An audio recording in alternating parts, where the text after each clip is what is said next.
Before we can understand the divine state of consciousness, we must first understand what consciousness actually is, not the definition given by psychology or philosophy, but what consciousness is at the most fundamental level of reality, at the quantum level. For over a century, quantum physicists have been discovering something that makes no logical sense to the rational mind. When scientists observe particles at the subatomic level, those particles behave differently than when they are not being observed. This is not a measurement error. This is not a problem with our instruments. This is a fundamental feature of reality itself. The famous double-slit experiment demonstrated this with disturbing clarity. When electrons are fired toward a screen with two slits, they behave like waves and create an interference pattern, multiple possibilities existing simultaneously. But when a measurement device observes which slit the electron passes through, the wave function collapses. The particle chooses one path, one reality. The act of observation collapses infinite possibility into singular actuality. Consciousness does not simply perceive reality. Consciousness participates in creating reality. This is not philosophy. This is physics. This is measurable. This is real. Nobel laureate Roger Penrose proposed something revolutionary. He suggested that consciousness itself emerges from quantum processes happening in microscopic structures inside neurons called microtubules. These structures exist at the boundary between the quantum world and the classical world. They are small enough for quantum effects to occur, yet large enough to influence the firing of neurons.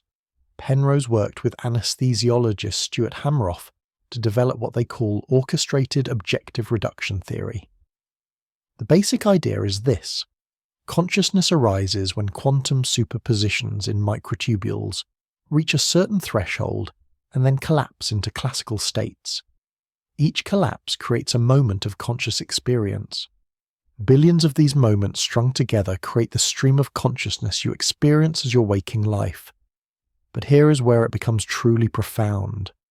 If consciousness emerges from quantum processes, then consciousness is subject to the same rules as quantum particles: superposition, entanglement, non-locality. All the weird, impossible features of quantum reality apply to consciousness itself. This means you exist in multiple states simultaneously until you observe yourself into one particular state.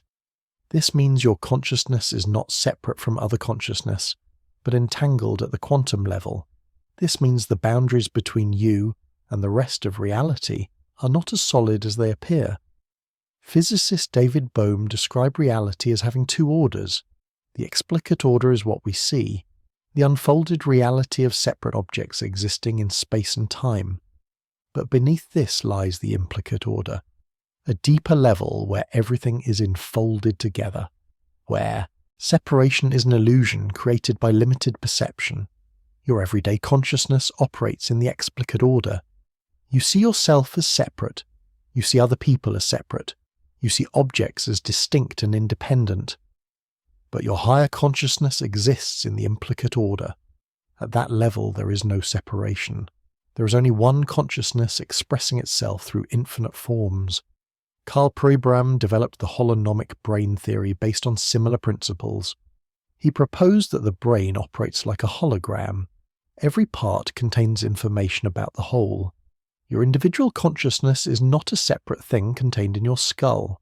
It is a localized expression of one universal consciousness, a wave in an infinite ocean. This is why meditation can produce experiences of unity with all things.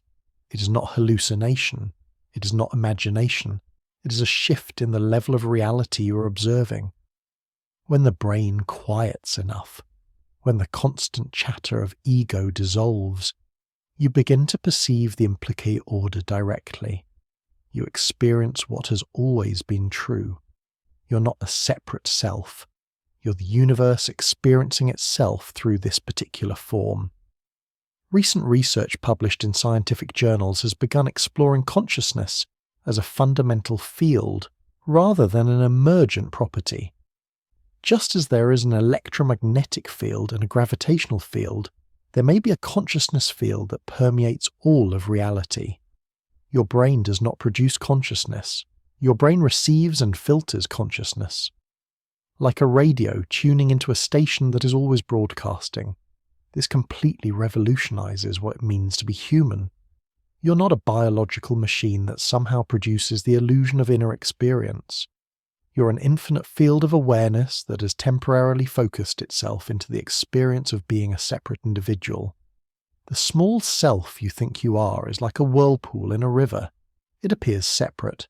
It has a distinct shape, but it is made of the same water as the entire river. When the whirlpool dissolves, the water does not disappear.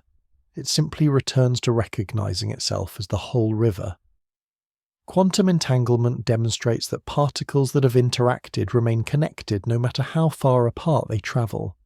Change the state of one particle, and the other changes instantaneously, faster than light, across any distance, as if space itself is an illusion, and everything is actually touching everything else at a deeper level. If consciousness emerges from quantum processes, then consciousness is subject to entanglement. Every consciousness that has ever interacted with yours remains connected to yours. At the quantum level, you are entangled with every person you have ever met, every being you have ever loved, every consciousness that has ever existed. This is not metaphor. This is mechanism. This is how the universe actually works at the most fundamental level we can measure. You are not isolated. You are not alone.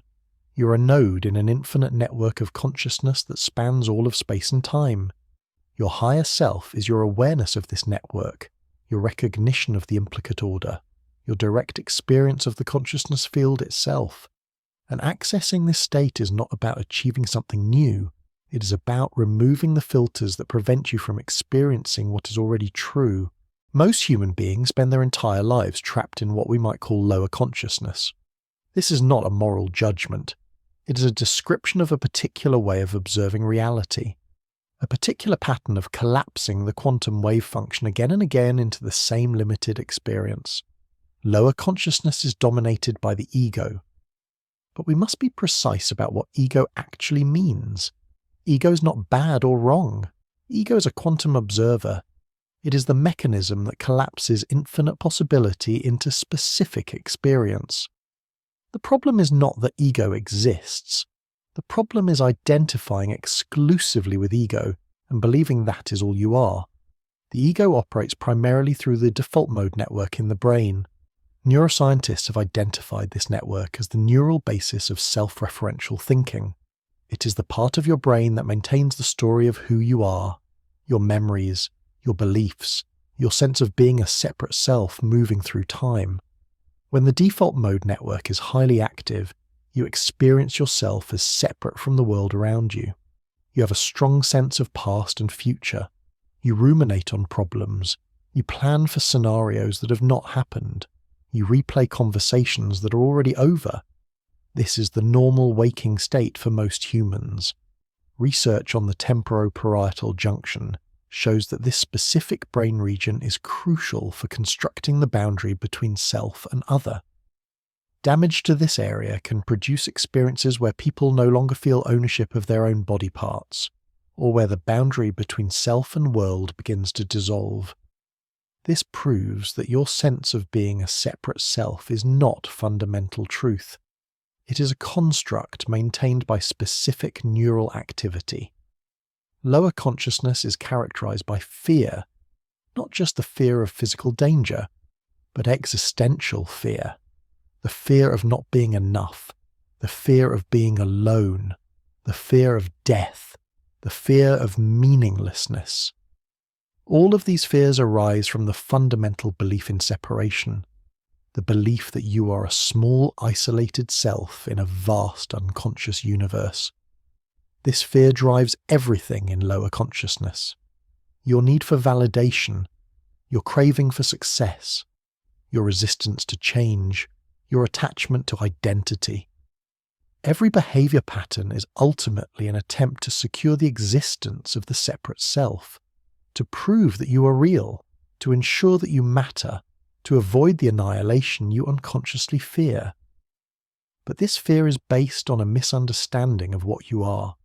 The separate self is not your true nature. It is a useful fiction, a temporary focusing of consciousness that allows infinite awareness to experience itself through limitation. When you die, the separate self dissolves. But consciousness does not end. It simply stops pretending to be separate. Lower consciousness operates in loops, the same thoughts repeating, the same emotional patterns triggering, the same relationship dynamics playing out with different people. This is because the ego observes reality through filters built from past experience. It literally cannot see what does not match its existing patterns. It collapses the quantum field into familiar forms again and again. You wake up and immediately check your phone. You have the same breakfast. You take the same route to work. You have the same type of conversations. You feel the same emotions. You go to sleep worried about the same problems. Day after day after day. This is lower consciousness. Not because any of these activities are wrong, but because they are unconscious, automatic, determined by past conditioning rather than present awareness. The prison is made of nothing but repeated observation. You keep looking at yourself in the same way. You keep interpreting events through the same lens. You keep identifying with the same story. And each act of observation strengthens the prison, makes it feel more real, more solid, more impossible to escape. People in lower consciousness often feel that life is happening to them. They are victims of circumstance. They have no real power. The world is a dangerous place, and they must constantly defend themselves against it. This is the natural result of believing in separation. If you are separate from the universe, then the universe is potentially hostile. You must control it or be controlled by it. This creates endless suffering, not just because external circumstances are difficult, but because the fundamental stance toward reality is one of opposition. You against the world, your will against the will of others, your small desires against the vast, uncaring forces of nature. It is exhausting, it is alienating, and ultimately it is hopeless because separation is an illusion you cannot win against reality itself. Lower consciousness also creates the illusion that happiness comes from external achievement. If I get the right job, if I find the right partner, if I make enough money, if I achieve this goal, then I will finally be happy. But this is chasing a mirage. Each achievement provides a brief satisfaction before the ego adapts and sets a new condition for happiness. The ancient spiritual traditions understood this. Buddhism calls it dukkha, the unsatisfactoriness of conditioned existence. Hinduism calls it maya, the illusion that the world of form is ultimate reality. Christianity calls it the fall, the state of separation from divine unity. All of them are pointing to the same thing. Lower consciousness, the trance of separation, the forgetting of what you really are. But here is the profound truth. Lower consciousness is not your enemy. It is not something to be destroyed or transcended with force. It is a necessary stage. A temporary forgetting that makes remembering possible. You cannot return to unity without first experiencing separation. You cannot awaken without first sleeping. The question is not how to destroy the ego.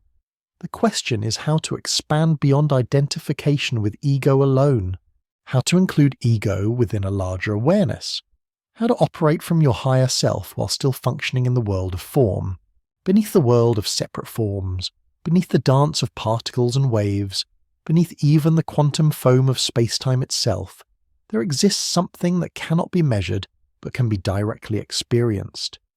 The universal consciousness field, the ground of all being, the source from which everything emerges and to which everything returns. Modern physics is approaching this understanding from multiple directions. The quantum vacuum is not empty space. It is seething with energy, virtual particles constantly popping into and out of existence. It contains infinite potential. Every possible configuration of matter and energy exists in the vacuum as pure possibility. The entire manifest universe is a temporary crystallization of patterns from this infinite potential.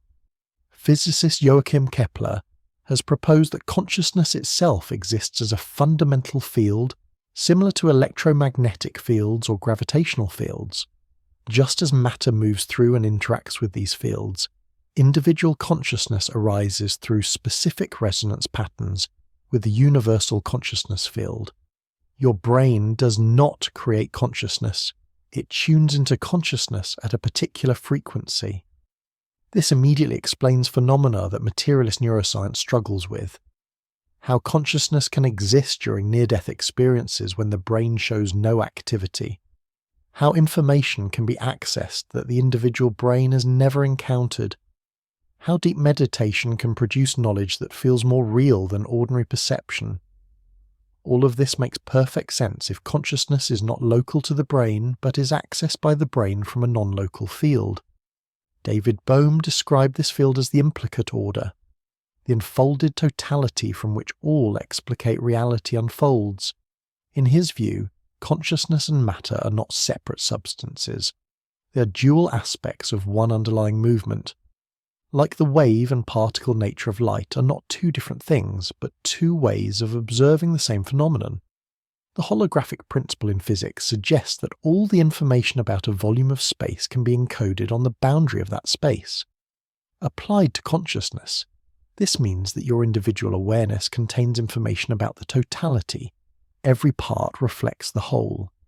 This is why mystics throughout history have described experiences of containing the entire universe within their own consciousness. Recent theoretical work on universal consciousness as a foundational field has been published in peer-reviewed physics journals. These papers propose mathematical models where space-time itself emerges from a pre-spatial consciousness field through processes like symmetry breaking and quantum fluctuations. In this framework, the physical universe is consciousness observing itself into existence. This is not mysticism pretending to be science.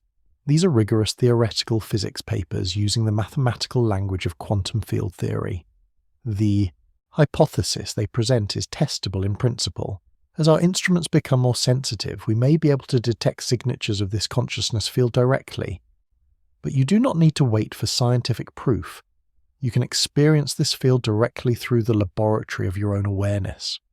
Every genuine spiritual experience is a direct perception of this field. The feeling of oneness that occurs in deep meditation, the sense of infinite presence that floods through during moments of grace, the recognition that you are not a separate observer, but the entire field observing itself. The universal consciousness field is not somewhere else. It is here, now, closer to you than your own breath. It is what you are made of, what thoughts arise within, what awareness itself is aware of. You're not in the field. You are the field temporarily convinced that it is a separate wave. This field has properties that seem impossible to the rational mind. It is non-local. Information is not confined to specific locations, but is distributed throughout the whole. This is why quantum entanglement works. This is why consciousness can access information from anywhere in space or time. The field does not obey the speed of light limit because it does not exist in space. Space exists within it. The field is non-temporal. It does not move through time from past to future. It contains all moments simultaneously. Past, present, and future are distinctions that only emerge when consciousness focuses into the experience of being a local observer. From the perspective of the field itself, everything is happening now. Your birth, your death, this moment, all occurring simultaneously in one eternal present. The field is self-aware. This is perhaps the most radical proposal. Consciousness is not an emergent property of complex organization. Consciousness is fundamental. The universe is not unconscious matter that somehow produces conscious observers. The universe is consciousness experiencing itself through infinite perspectives. You are that consciousness. So is every other being. So is every particle of matter. Different expressions of the same awareness. Hindu philosophy has pointed to this for thousands of years. Brahman is the ultimate reality, the infinite consciousness from which all things emerge. Atman is the individual soul.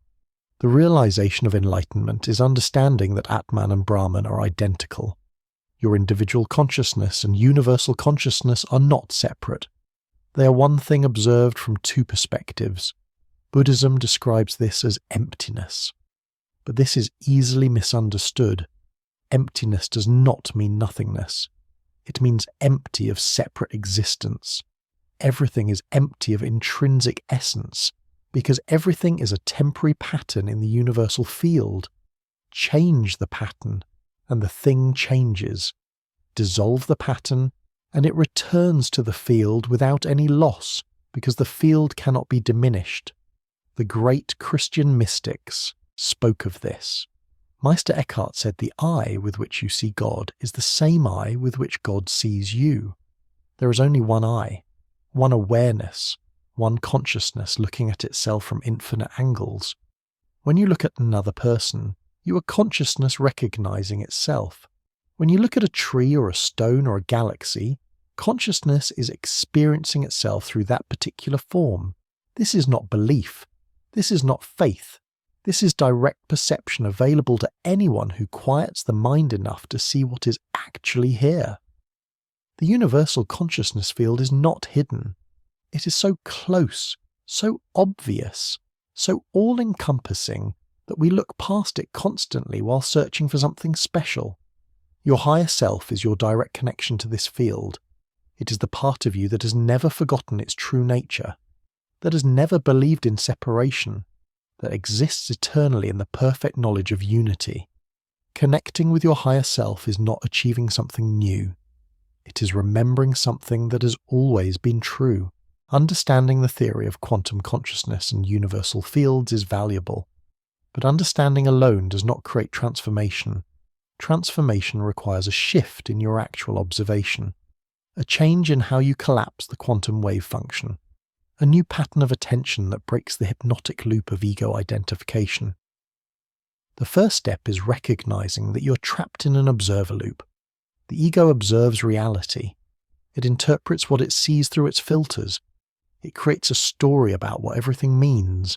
Then it identifies with that story. Then it observes reality through that story, which reinforces the story, which strengthens the identification. Round and round in an endless circle. Right now, pay attention to your thoughts, not the content of the thoughts, but the fact that thoughts are arising. Notice that you are aware of your thoughts. This means you cannot be your thoughts. Whatever is aware of thoughts must be something other than thoughts. This seems obvious when stated clearly, but most people have never made this distinction. You are not the thinker. You are the awareness in which thinking occurs. This is a revolutionary recognition. It immediately creates space between consciousness and mental content. The thoughts keep flowing. But you're no longer completely identified with them. You're watching them arise and dissolve in awareness. Do the same with emotions. Notice that you are aware of emotions. Anger arises, but you're not the anger. You're the awareness that knows anger is present. Fear arises, but you're not the fear. You're the space in which fear appears. Joy arises, and yes, you're not even the joy. You're the consciousness that experiences joy without being limited to joy alone. This practice is called witness consciousness in many traditions. You cultivate the ability to observe your inner experience without being swept away by it. At first, this is difficult. The identification with thoughts and emotions is so habitual that it feels like your identity itself. When you start to separate from this identification, it can feel like dying. In a sense, it is dying. The small self is beginning to loosen its grip. The default mode network in your brain will resist this. Its entire purpose is maintaining the story of who you are. When you stop feeding that story with constant attention, the network interprets this as a threat. You may feel anxiety. You may feel like you're losing yourself. This is normal. This is the ego fighting for its survival. But you are not destroying the ego. You are simply refusing to be exclusively identified with it. Meditation is the primary tool for breaking the observer loop, but not meditation as a technique to achieve some future state. Meditation as the simple practice of resting in awareness without trying to change anything. You sit. You notice thoughts arising. You do not follow them. You do not suppress them. You simply let them pass through awareness like clouds, passing through the sky. Research on long-term meditators shows measurable changes in brain structure. The default mode network becomes less active. The posterior cingulate cortex, a key hub of self-referential thinking, shows reduced metabolism. Meanwhile, areas associated with present moment awareness and attention become more developed. The brain is literally rewiring itself to support a new way of observing reality. But you do not need years of practice to begin experiencing the shift. Even 5 minutes of genuine presence can create a gap in the loop, a moment where you're no longer the story but the awareness observing the story. And in that gap, something else can emerge. A deeper intelligence, a wider perspective, the whisper of your higher self. One powerful practice is to ask yourself throughout the day, who is aware of this? You're thinking about a problem. Stop. Who is aware of this thought? You're feeling stressed. Stop. Who is aware of this stress? You're enjoying a beautiful sunset. Stop. Who is aware of this joy? Each time you ask this question, you're redirecting attention from content to awareness itself. At first, the mind will try to answer with more thoughts. I am aware. My consciousness is aware. But keep asking. Who is aware of the thought that says I am aware? Eventually, the questioning leads beyond words to a silent knowing, a presence that cannot be captured in concepts. This is the beginning of recognizing your true nature. Another approach is to notice the gaps between thoughts. Thoughts are not a continuous stream even though they seem that way. There are tiny gaps, moments where no thought is present. Most people never notice these gaps because a new thought arises so quickly. But with practice, you can become aware of the gap, and in that gap you experience pure awareness without any object. This is the taste of your higher self. The observer loop also operates through identification with the body. You feel sensations and immediately claim them as yours. My pain, my pleasure, my tension, but apply the same recognition. Who is aware of these sensations? The body is an object appearing in awareness just like thoughts and emotions. You are not the body. You're the consciousness that experiences the body. This does not mean denying the body or treating it as unimportant. The body is the vehicle through which consciousness experiences physical reality. It deserves care and respect. But you are not limited to being a body. You are the infinite awareness that is temporarily focused through this bodily form. As you practice these recognitions, something begins to shift. The grip of identification loosens. The observer loop slows down. You spend more time resting in awareness and less time lost in the content of experience. Life continues. Thoughts arise. Emotions flow. The body experiences sensations. But you're no longer exclusively identified with any of it. You are the space in which all of it occurs. This is the first gateway. The beginning of the journey from ego consciousness to higher consciousness, from separation to unity, from the prison of the small self to the freedom of your true nature. It is simple, but it is not easy. The ego will resist every step of the way. But something in you knows this is the path home. There comes a moment in every genuine spiritual awakening when the old self must die. Not metaphorically, not symbolically, but in a way that feels utterly real and absolutely terrifying. This is the quantum leap. The moment when consciousness shifts from one state to an entirely different state, with no gradual transition between them. In quantum mechanics, electrons jump between energy levels without passing through the space in between. One moment the electron is in a lower orbital. The next moment it is in a higher orbital. There is no smooth trajectory connecting the two states. This is called a quantum leap. Consciousness operates the same way. You cannot gradually become your higher self. You cannot slowly evolve from ego consciousness to divine consciousness. There is a fundamental discontinuity, a leap that must be taken. And that leap requires the death of everything you think you are. This is why spiritual awakening is often preceded by crisis. Divorce, death of a loved one, loss of career, serious illness, complete failure of the life you were trying to build. These crises are not punishments. They are not evidence that you have done something wrong. They are the universe dismantling the structure of the false self so that your true nature can emerge. The ego cannot survive in the presence of higher consciousness. It must dissolve. And that dissolution feels like death, because from the ego's perspective, it is death. Dr. Jill Bolt Taylor, a Harvard-trained neuroscientist, experienced this firsthand when a stroke destroyed the left hemisphere of her brain. The left hemisphere is where the ego resides, where language and logical thinking occur, where the sense of being a separate self in linear time is constructed. When that hemisphere went offline, she experienced something extraordinary. She described feeling her consciousness expand beyond the boundaries of her body, the atoms of her arm blending with the atoms of the wall. No clear division between self and environment, all boundaries dissolving into one unified field of energy. She felt profound peace, connection with everything, the absence of the constant mental chatter that normally fills awareness. She was experiencing reality from her right hemisphere, from a mode of consciousness that experiences wholeness rather than separation. When her left hemisphere began to recover, she had a choice.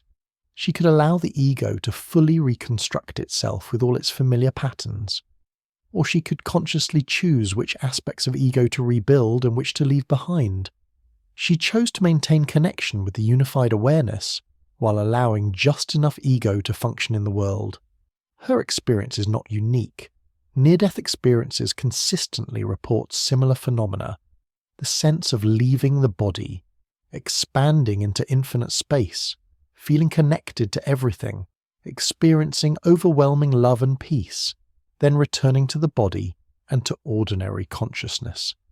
Many people who have near-death experiences report that they are no longer afraid of death, because they have directly experienced that consciousness continues beyond the death of the body. But you do not need a stroke or a near-death experience to go through ego death.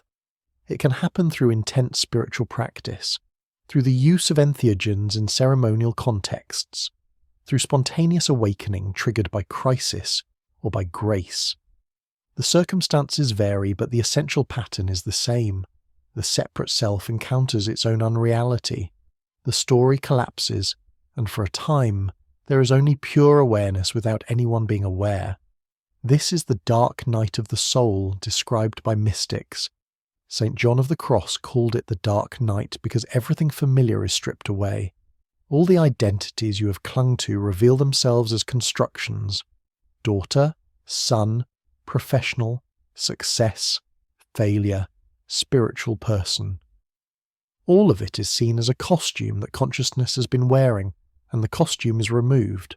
During this phase, nothing makes sense. The old frameworks for understanding reality have collapsed, but new ones have not yet formed. You cannot go back to who you were, but you do not yet know how to be what you are becoming. This is the gap, the void, the quantum uncertainty between states. It is deeply uncomfortable. Many people panic and try to rebuild the old self as quickly as possible. But if you can remain in the uncertainty, if you can resist the urge to immediately create a new identity, something profound happens. A new consciousness begins to emerge, not a new ego, but a presence that is comfortable with not knowing, comfortable with being no one in particular, comfortable with the constant flow of experience without needing to control it or define itself by it. This is the beginning of living from your higher self. The transition is rarely smooth. Most people oscillate back and forth. Moments of expanded consciousness followed by the ego contracting back into familiar patterns. This is normal. The neural networks that support ego consciousness have been strengthened by decades of use. They do not dissolve overnight. But each time you return to expanded awareness, it becomes easier. The new patterns strengthen, the old patterns weaken. There is often a profound identity crisis during this phase. Who am I if I am not my thoughts? Who am I if I am not my story? Who am I if I am not my accomplishments or failures? These questions have no conceptual answer. The mind cannot solve them. They can only be answered through direct experience, by resting in awareness until the question dissolves and only awareness remains. Some traditions use specific techniques to induce ego death. Holotropic breathwork uses rapid breathing to alter consciousness. Certain meditation retreats maintain silence and intensive practice for weeks. Fasting and isolation can thin the veil between ordinary and expanded awareness. The methods differ, but the goal is the same. 2. Create conditions where the ego structure temporarily collapses so you can experience what lies beyond it. But the most powerful catalyst for ego death is simply life itself. If you are genuinely committed to awakening, life will present you with exactly the experiences needed to dissolve the false self. Relationships will fail in ways that shatter your story about love. Projects will collapse in ways that destroy your story about success. Your body will age and sicken in ways that undermine your story about control. All of it is teaching you that you are not who you think you are. The death of the old self is not the end of you. It is the end of a limitation. The caterpillar must dissolve in the cocoon before the butterfly can emerge. From the caterpillar's perspective, the cocoon is death. But from a larger perspective, it is transformation. The same is true for you. What feels like death is actually birth. The birth of your true self, your higher self, the divine consciousness that you have always been beneath the dream of separation. Once you begin to awaken, you start noticing something strange. The world begins speaking to you, not in words, but in meaningful coincidences, events that seem too perfectly timed to be random, symbols and patterns that appear again and again. This is synchronicity, and it is one of the primary ways your higher self communicates with your ego consciousness. Carl Jung first brought synchronicity to Western psychology. He defined it as meaningful coincidence without any causal connection. You think of an old friend and they call moments later. You need specific information, and a book falls off a shelf open to exactly the right page.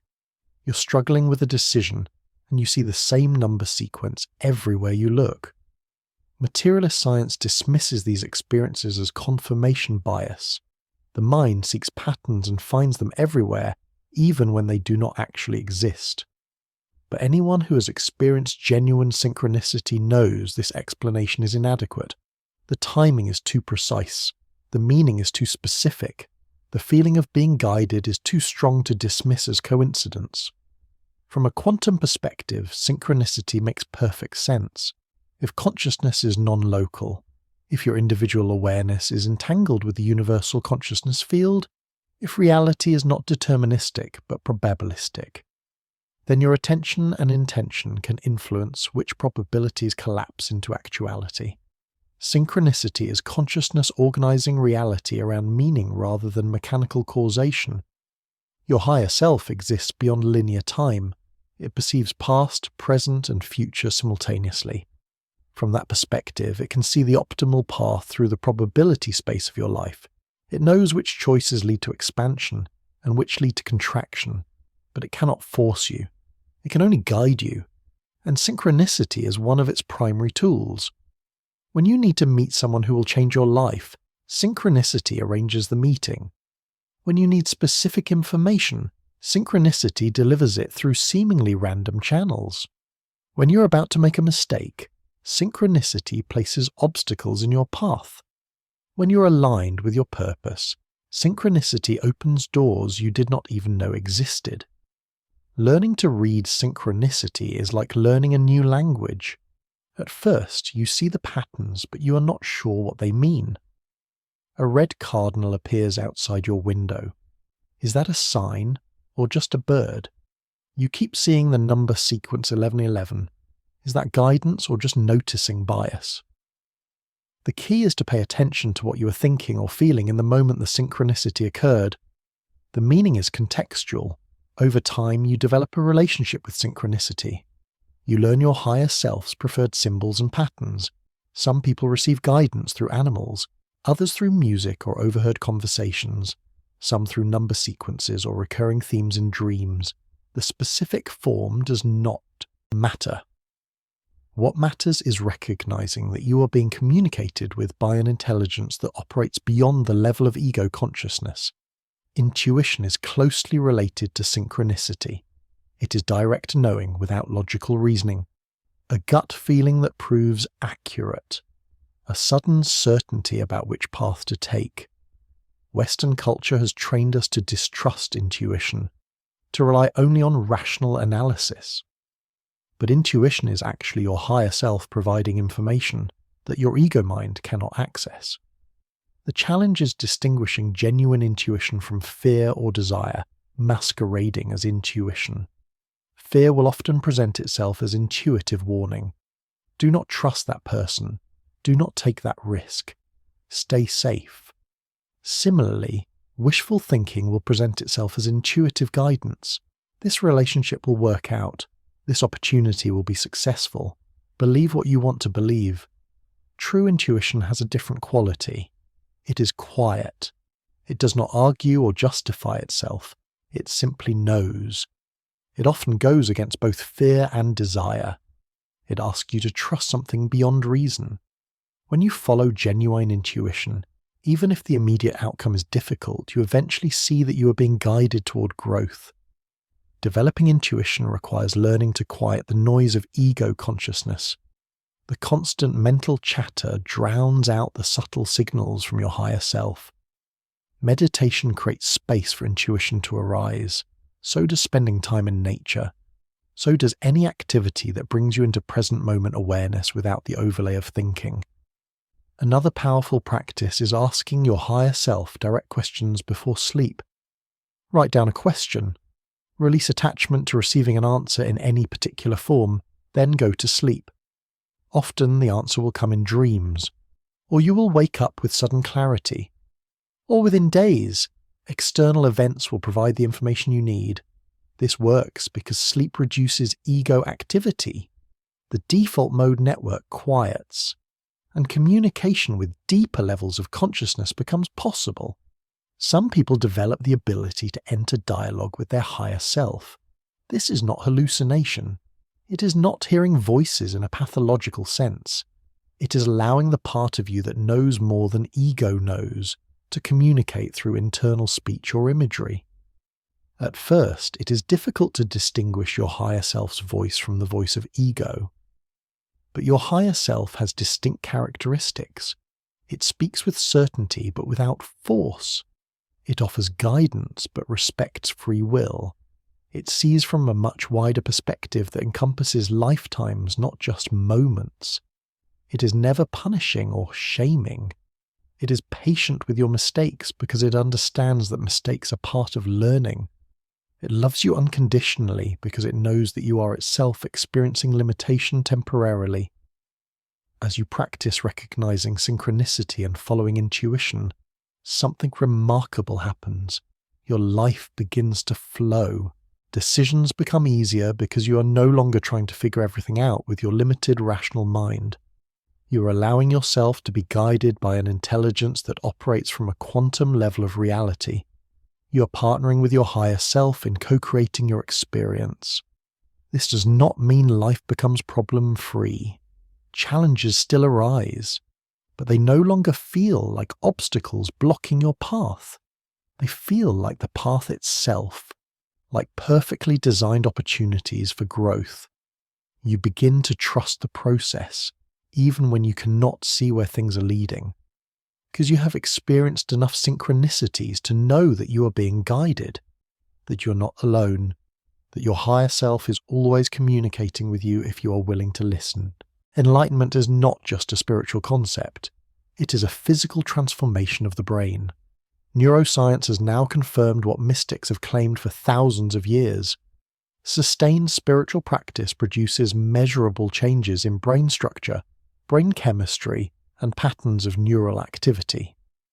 The enlightened brain is literally different from the ordinary brain. Studies of long-term meditators have revealed remarkable findings. The prefrontal cortex, associated with attention and emotional regulation, shows increased thickness. The amygdala, the brain's fear center, shows reduced volume.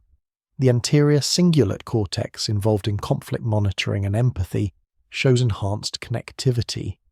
These are not temporary states. These are permanent structural changes. Researchers at the University of Wisconsin studied Tibetan Buddhist monks with tens of thousands of hours of meditation practice. What they found was astonishing.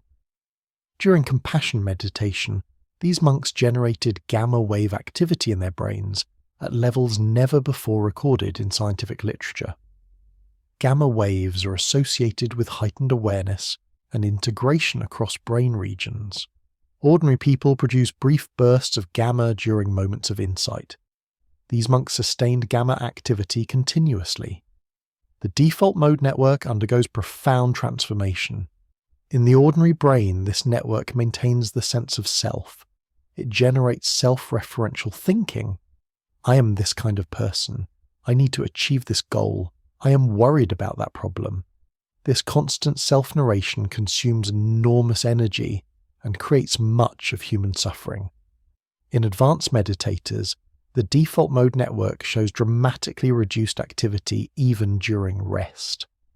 Functional MRI studies show that experienced meditators have fundamentally different brain responses to emotional stimuli. When shown disturbing images, ordinary people show strong activation in emotional centers. Their brains produce stress responses. Cortisol levels spike. Heart rate increases. But long-term meditators show minimal emotional reactivity, not because they are suppressing emotion, but because the stimulus response pattern has been fundamentally rewired. They experience emotions without being overwhelmed by them.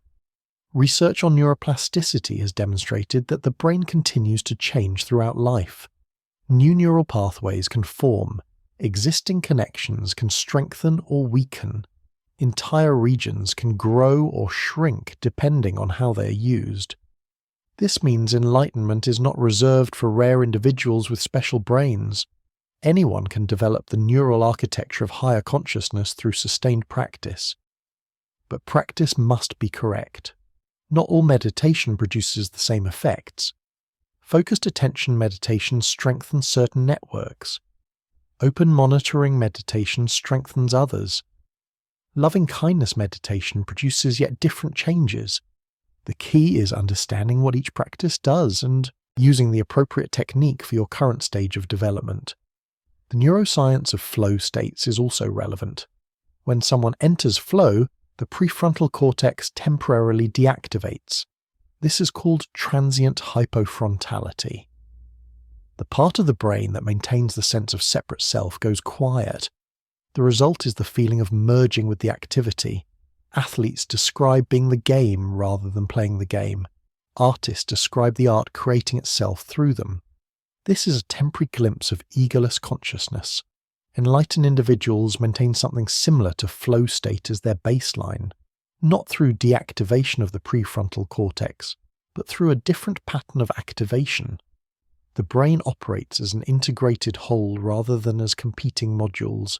There is less internal conflict, less separation between the experiencer and the experienced. This shows up on brain scans as increased global connectivity and coherence. Neurochemistry also shifts dramatically. Ordinary consciousness is dominated by stress hormones, cortisol, adrenaline. The sympathetic nervous system remains chronically activated because the ego is always scanning for threats. But advanced meditators show fundamentally different neurochemical baselines. Lower cortisol, higher serotonin, enhanced endorphin production. The parasympathetic nervous system dominates. The body rests in a healing state rather than a stress state. Some researchers propose that enlightenment involves a fundamental shift in the brain's predictive processing. The ordinary brain is constantly generating predictions about what will happen next. It compares sensory input to predictions and flags any discrepancies. This creates the experience of time passing, of a self moving through a world of separate objects. But in enlightened awareness, predictive processing operates differently.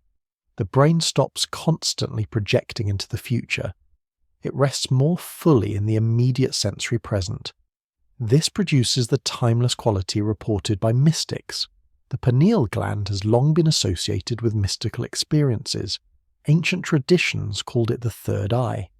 Modern science has discovered that the pineal produces DMT, a powerful psychedelic compound, during certain states including birth, death, and deep meditation. This may be the neurochemical mechanism underlying mystical experiences. When the pineal releases DMT into the brain, ordinary consciousness dissolves and you experience transcendent states. Studies of brain activity during mystical experiences show common patterns. Reduced activity in the parietal lobe, which constructs the sense of bodily boundary. Increased activity in limbic regions associated with emotion and memory. Altered connectivity between normally segregated brain regions. The result is the phenomenology of unity consciousness. No boundary between self and world. No separation between observer and observed. Just undivided awareness. Recent research suggests that advanced meditators may develop the ability to voluntarily control their neurochemistry. Tibetan monks have demonstrated the ability to significantly raise their body temperature through meditation alone. Wim Hof has shown that conscious breathing techniques can suppress the inflammatory response. These capabilities were thought impossible by mainstream medicine. They demonstrate that consciousness has far more control over physiology than previously believed. The implications are profound. If enlightenment produces measurable changes in the brain, then enlightenment is not subjective. It is objective. It is not a matter of belief or interpretation. It is a concrete transformation that can be studied scientifically. This bridges the gap between science and spirituality, the mystical and the empirical pointing toward the same truth. But neuroscience also reveals why enlightenment is difficult. The brain's default patterns are deeply ingrained. Neural pathways that have been used for decades are like deep grooves. Thoughts naturally flow along familiar channels. Attention gravitates toward habitual objects. Emotions trigger in predictable patterns. Changing these patterns requires sustained effort. Not force, but consistent gentle redirection of attention until new pathways are established. There is also the question of whether enlightenment is a single state or a spectrum. Brain imaging suggests it may be more like a spectrum. Some individuals show dramatic changes in default mode network activity. Others show moderate changes. Some show transformation in emotional reactivity. Others show transformation in attentional capacity. Perhaps there are multiple forms of enlightenment, multiple ways the brain can reorganize itself around higher consciousness. What is clear is that enlightenment is not magic. It is not a miracle that requires divine intervention. It is a natural transformation that occurs when the brain is used in specific ways over time. Understanding the neuroscience does not diminish the sacredness of awakening. If anything, it deepens the mystery. The fact that matter can organize itself into a structure capable of transcending its own limitations is perhaps the greatest miracle of all. Everything vibrates. This is not metaphor. This is physics. At the quantum level, particles are not solid objects. They are oscillations in fields, waves of probability, frequencies of energy, the chair you're sitting on, the body you inhabit, the thoughts moving through your awareness. All of it is vibration. String theory proposes that the fundamental constituents of reality are not particles, but infinitesimally small vibrating strings. Different vibration patterns produce different particles. An electron is one pattern, a quark is another pattern. All of matter and energy emerges from vibration. The entire universe is a symphony of frequencies playing themselves into existence. But here is where it becomes extraordinary. Consciousness is also vibration. Your thoughts have frequencies, your emotions have frequencies, Your state of awareness has a frequency, and these frequencies interact with the quantum field. They influence which probabilities collapse into actuality. This is not mystical belief. This is emerging from cutting-edge physics. Joachim Kepler's research on consciousness's resonance patterns suggests that different states of awareness correspond to different frequencies of vibration within the universal consciousness field. Lower consciousness vibrates at lower frequencies. Fear vibrates at a low frequency. Anger vibrates at a low frequency. Shame and guilt vibrate at even lower frequencies. These states feel heavy because they literally are heavy. Dense vibrations that contract your field. Higher consciousness vibrates at higher frequencies. Joy vibrates at a high frequency. Love vibrates at an even higher frequency. Gratitude, peace, compassion, all high-frequency states. These feel light because they are light. Expansive vibrations that enlarge your field and connect you with the universal field more fully. Your higher self exists at the highest frequencies. Pure divine consciousness vibrates at such an elevated frequency that it's beyond the capacity of the ordinary brain to maintain. This is why mystical experiences are temporary for most people. The nervous system cannot sustain that level of energetic intensity for extended periods. But as you practice, your capacity increases. You can hold higher frequencies for longer durations. The law of resonance states that objects vibrating at similar frequencies will naturally entrain with each other. This is why your emotional state affects those around you. Your frequency is literally broadcasting into the field. Others tuning into similar frequencies will resonate with you. This explains the phenomenon of walking into a room and immediately feeling the mood, even though no words have been spoken. It also explains why your inner state attracts corresponding outer circumstances. If you vibrate at the frequency of lack and fear, you attract situations that mirror lack and fear. Not because the universe is punishing you, but because resonance is a fundamental law of physics, like attracts like at the vibrational level. Change your frequency and you change what you resonate with. This is the mechanism underlying manifestation, not positive thinking alone, but actual shift in your vibrational frequency. When you genuinely feel abundant, when that state becomes your baseline, you begin resonating with opportunities and resources that match abundance. When you genuinely feel loved, you attract relationships that reflect love. The outer world is a mirror reflecting your inner frequency back to you. But you cannot fake frequency. Affirmations alone do not work if underneath the words you are vibrating fear and doubt. The quantum field responds to actual frequency, not to what you pretend to feel. This is why manifestation practices fail for many people. They are trying to change outcomes without changing their fundamental vibration. Raising your frequency requires addressing the blocks that keep you vibrating low. Unprocessed trauma holds low frequencies in your nervous system. Limiting beliefs about yourself and reality create low-frequency patterns. Toxic relationships keep you entrained to lower vibrations. You must clear these blocks, not through force, but through compassionate awareness and integration. Meditation naturally raises your frequency. When the mind quiets, when ego chatter reduces, your baseline vibration increases. This is measurable. Researchers have detected changes in the electromagnetic field around long-term meditators. The field becomes more coherent, more stable, more expansive. This is your consciousness literally vibrating at a higher frequency. Certain practices amplify this effect. Chanting and toning work directly with sound frequency. The vibration of your voice affects the vibration of your nervous system.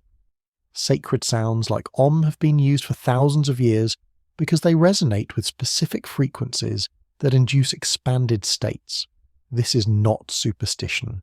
Sound is vibration. Specific sounds produce specific effects. Breathwork also powerfully affects frequency. Rapid breathing increases energy and can produce altered states. Slow, deep breathing calms the nervous system and raises coherence. Specific breathing patterns can unlock emotional blocks and release trapped energy. The breath is a bridge between conscious and unconscious, between mind and body, between matter and spirit. Nature carries high-frequency vibrations. This is why spending time in natural environments feels so healing. Trees, water, mountains, the ocean all vibrate at frequencies that human consciousness naturally resonates with. Modern urban environments vibrate at chaotic lower frequencies. Electromagnetic pollution from devices and networks disrupts natural rhythms. When you feel drained by city life, you're experiencing frequency mismatch. Your higher self constantly broadcasts at its elevated frequency. It is like a radio station always transmitting. But you must tune your receiver to the correct frequency to pick up the signal. Most people are tuned to the frequency of ego consciousness, the constant static of thinking, worrying, planning, remembering. This drowns out the signal from your higher self. When you quiet the static, when you raise your baseline frequency through practice, the signal comes through clearly. Suddenly you receive intuitive guidance. Synchronicities multiply. You feel connected to something vast and loving. You're not doing anything magical. You're simply tuning into a frequency that was always there. Understanding reality as vibration transforms how you relate to everything. You're not a solid, separate self in a solid, separate world. You're a unique frequency pattern within an infinite field of vibrating energy. When you align your personal frequency with the frequency of your higher self, you experience unity. Not as concept, but as direct perception. You feel yourself vibrating in harmony with all of existence. This is the divine state, not a place you go to, not a reward you earn, but a frequency you learn to embody. And as you stabilize at that frequency, your entire experience of reality transforms. What seemed solid becomes fluid. What seemed separate reveals itself as connected. What seemed limited opens into infinity. You remember that you are not a small wave on the ocean. You are the ocean experiencing itself as a wave. Your higher self is not somewhere above you looking down. It is not in another dimension waiting for you to reach it. Your higher self is you, the real you, the you that exists beyond the story of time and identity, the you that has never forgotten its divine nature. Imagine a vast ocean. On the surface, waves rise and fall. Each wave appears separate. Each has a unique shape, a temporary existence. But beneath the surface, all waves are the same water. The separation is appearance only. Your ego is like a wave that has forgotten it is ocean. Your higher self is the ocean knowing itself through the wave. Every spiritual tradition points to this. Hinduism calls the higher self Atman, the individual soul that is identical to Brahman, universal consciousness. Buddhism describes Buddha nature, the inherent awakened quality present in all beings. Christianity speaks of the Christ consciousness, the divine spark within. Different languages, different metaphors, same truth. You're not separate from the divine. You're the divine experiencing itself through apparent limitation. But your higher self is not just divine essence.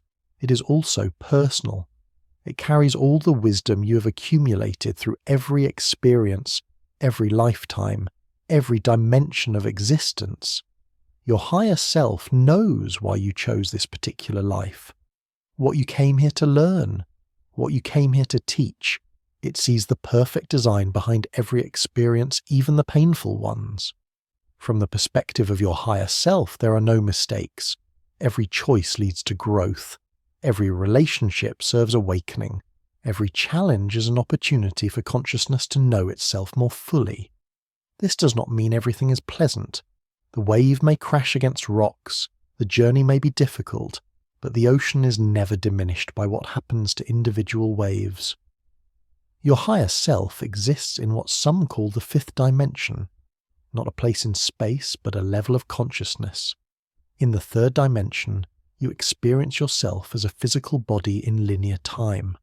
Past, present, future appear separate. You seem isolated in space. In the fourth dimension, you begin to perceive time differently. Past and future become more fluid. You catch glimpses of simultaneous time.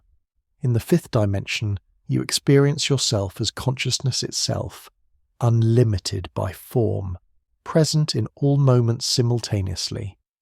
This is difficult for the rational mind to comprehend. How can you exist in all moments at once? But quantum physics supports this. At the quantum level, time does not flow from past to future. All moments exist together. The appearance of sequential time emerges only when consciousness focuses into the experience of being a local observer. Your higher self exists at the level before that focusing occurs. Think of it like a film. The entire movie exists complete on the reel. All scenes present simultaneously. But when you watch the film, you experience one frame at a time in sequence. Your ego, consciousness, is watching the film. Your higher self is the entire reel. It knows the beginning, middle, and end simultaneously, because from its perspective there is no sequence, there is only the whole. This means your higher self already knows everything that will ever happen to you. But here is the paradox. Your higher self also has free will. In fact, your higher self is exercising free will by choosing to experience life through the limitations of ego. It is deliberately forgetting itself to have the adventure of remembering. Playing a cosmic game of hide and seek with itself, your higher self communicates with you constantly, through intuition, through synchronicity, through dreams, through the quiet knowing that arises when the mind is still. Every genuine insight comes from your higher self. Every moment of clarity, every experience of love or beauty or wonder. These are not produced by your brain. They are your higher self shining through the filters of ego consciousness. The journey of awakening is the journey of removing those filters, not destroying the ego but making it transparent, so your higher self can express through your human personality without distortion. This is what enlightened beings have accomplished. They have not transcended being human. They have allowed divinity to fully inhabit their humanity. Your higher self is infinitely intelligent. It has access to all information in the universal consciousness field. It knows things your ego could never figure out. When you genuinely need guidance and you quiet your mind enough to listen, your higher self provides exactly what you need. Not always what you want, but always what serves your highest evolution. The relationship between ego and higher self can be understood through a simple metaphor. Imagine you are playing a video game. Your ego is the character in the game. It experiences the game world as real. It faces challenges and makes choices within the rules of that world. But you, the player, exist outside the game. You can see the whole map. You know the objectives. You guide the character while the character believes it is acting independently. Your higher self is the player. Your ego is the character. From the character's perspective, life is serious and survival is paramount. From the player's perspective, it is an experience, a game, not meaningless, but not as heavy as the character thinks it is. When you awaken, you begin to identify more with the player than with the character. You still play the game, but you're no longer completely lost in it. Some people fear that connecting with their higher self means losing their personality, becoming bland or generic. But the opposite is true. Your higher self expresses through your unique personality more fully than ego ever could. Ego creates a false persona built on fear and conditioning. Your higher self allows your authentic nature to emerge. The real you that has been buried beneath layers of adaptation and protection. Your higher self loves you unconditionally, not in the sense of approving everything the ego does, but in the sense of accepting everything as part of the journey. Ego consciousness is judgmental, constantly evaluating, comparing, criticizing. Higher consciousness is accepting. It sees the perfection in the process even when individual moments are imperfect. When you truly connect with your higher self, you feel this love, not as emotion, but as a state of being, a recognition that you are held by something infinitely vast and infinitely kind, that you cannot fall out of grace because you are grace. You cannot be separate from the divine because you are the divine experiencing itself from a particular angle of perception. This changes everything. You stop trying to earn love or prove your worth. You recognize that you are already whole, already perfect, already home. The journey is not about becoming something you are not. It is about remembering what you have always been, removing the veils of forgetting until the truth shines through so brightly that nothing can obscure it. Understanding your higher self conceptually is valuable, but transformation requires practice.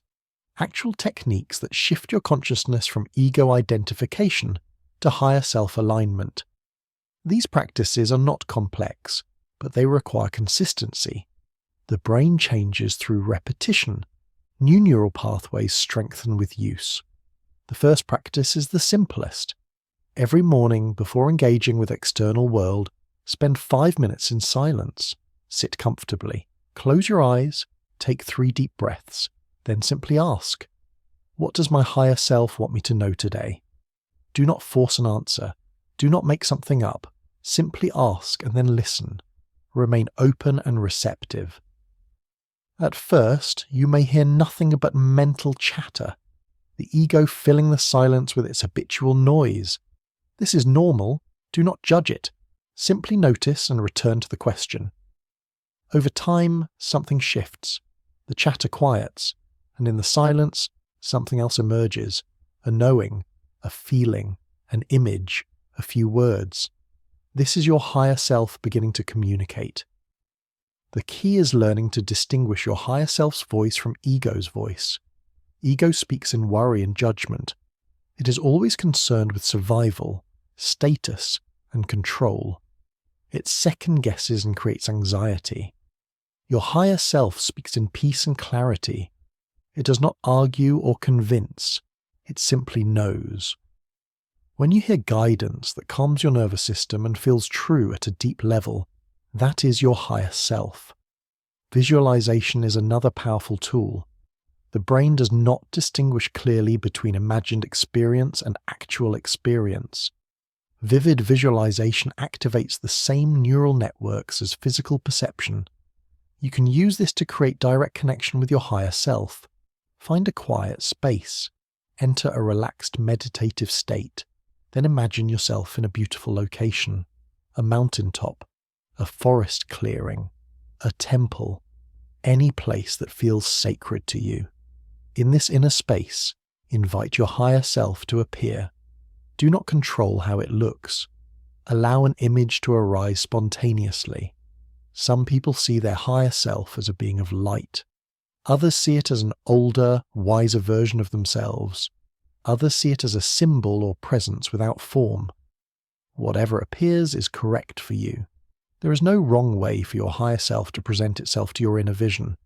Once the image is present, engage in dialogue, ask questions, listen for responses. Again, do not force it. Let answers emerge naturally. You might hear words, you might receive feelings or knowings, you might see images or symbols. Trust what comes. Even if it seems like you are making it up, continue the practice. Over time, the communication becomes clearer and more distinct from ego fabrication. Writing can facilitate this process. Keep a journal dedicated to communication with your higher self. Each morning write, "Dear higher self, what do I need to know today?" Then write whatever comes without editing. Let your hand move across the page. The writing may start as ego chatter. But if you continue without judgment, something deeper begins to flow through. Wisdom you did not consciously know you possessed. This is your higher self using writing as a channel. Affirmations reprogram your identity at the subconscious level, but they must be done correctly. Repeating, "I am abundant," while your nervous system vibrates lack creates inner conflict. Effective affirmations work with the body, not just the mind. Choose affirmations that feel slightly challenging but not impossible to believe. I am learning to trust the universe. I am opening to receive guidance. I am remembering my true nature. Speak these affirmations aloud while placing a hand on your heart. This grounds the words in the body. Breathe deeply as you speak.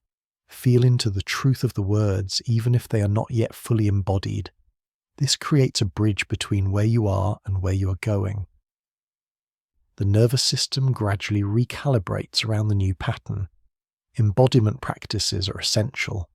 Consciousness does not exist only in the head. Your entire body is intelligent. Trauma and conditioning are stored in the body, not just in thoughts.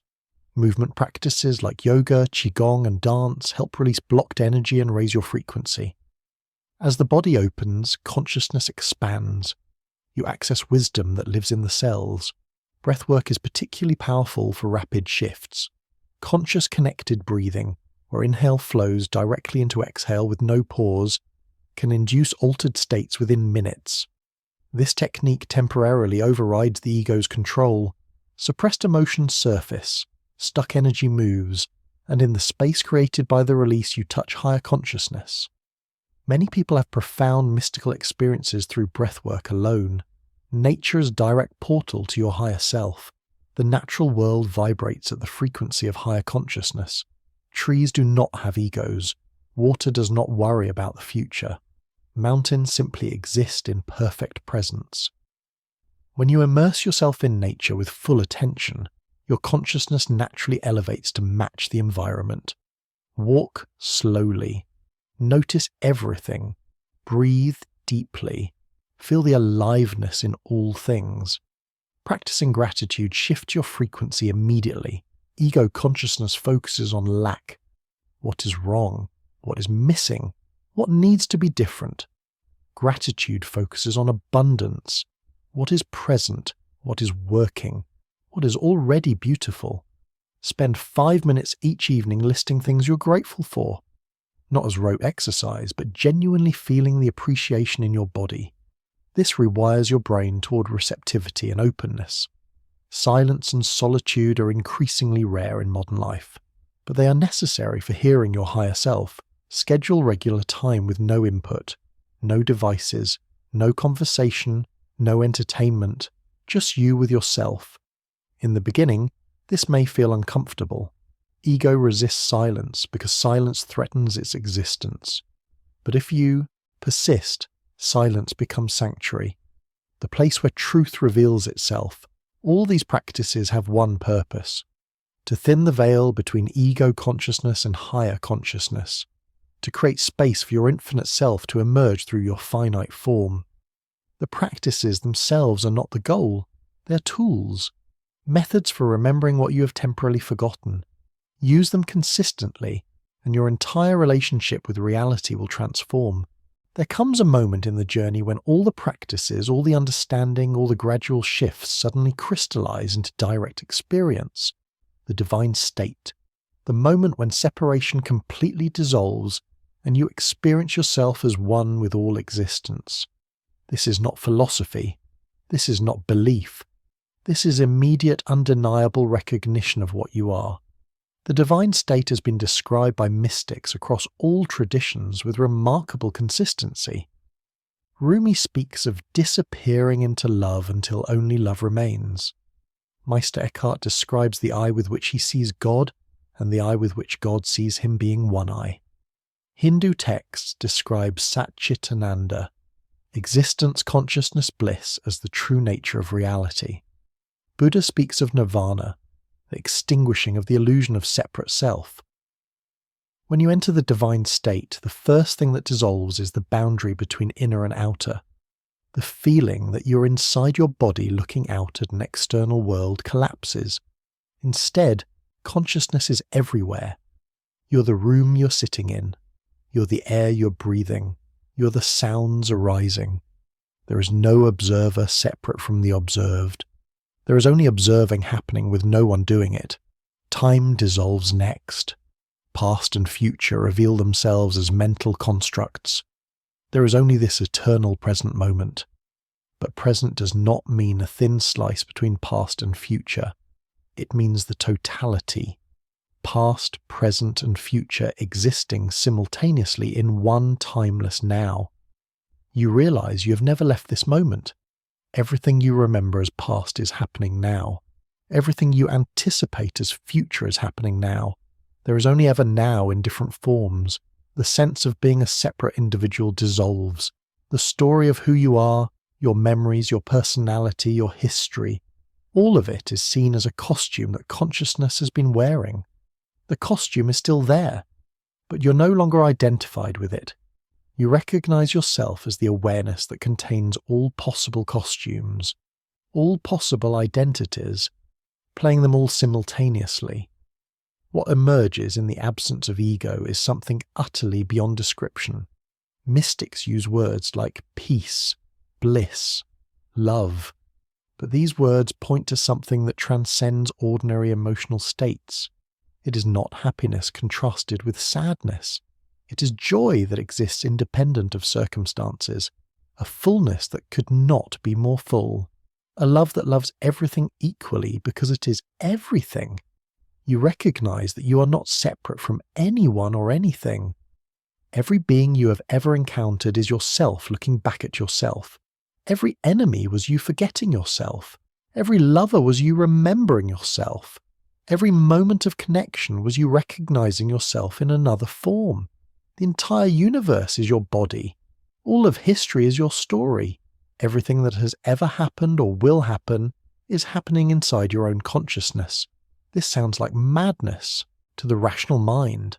How can one person be everyone? How can one consciousness contain all possible experiences? But in the divine state, it is not theoretical. It is what you directly perceive. Just as in a dream, one consciousness creates all the characters and experiences them all simultaneously. You realize this waking life operates on the same principle. One consciousness, infinite perspectives, all of them you. The divine state reveals the perfection of everything exactly as it is. Not perfection in the sense that nothing needs to change, but perfection in the sense that everything is unfolding exactly as it must. The suffering, the joy, the evolution, the apparent chaos, all of it is consciousness exploring itself, knowing itself, creating itself moment by moment. There is nothing wrong. There has never been anything wrong. Even seeking enlightenment was enlightenment seeking itself. In this state, compassion arises naturally, not as sentiment but as recognition. When you see that every being is yourself, harming another is obviously harming yourself. Helping another is helping yourself, not because of moral rules, but because separation is literally illusion. There are not multiple beings who should treat each other well. There is one being relating to itself through countless forms.